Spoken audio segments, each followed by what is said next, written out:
This happened 3 years ago, and it's by far the most embarrassing thing I've ever done. I went to a friend's birthday party at her house. She was more of a friend of a friend, so I didn't know her very well, and I hadn't met most of the people there. She has 2 kids, and some of the other guests were parents who brought their kids.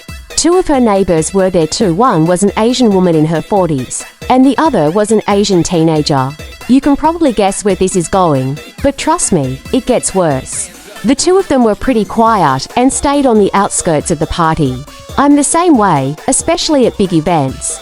The teenager had headphones on and mostly walked around with the door, not saying much. I was doing the same thing when I was a teen. The woman and I ended up at the same patio table and had a friendly conversation with the other people sitting there. Now, before I get to the epic fail, let me just say a couple of things in my defense. 1, she had a really quiet voice. 2, it was a loud party.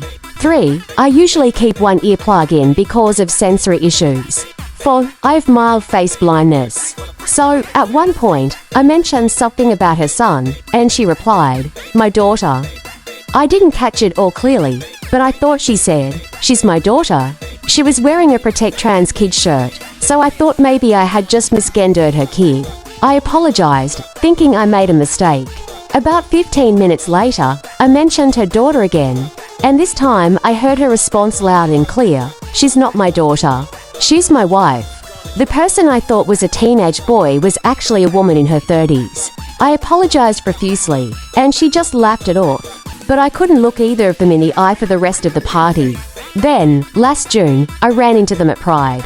Much to my horror, they recognized me.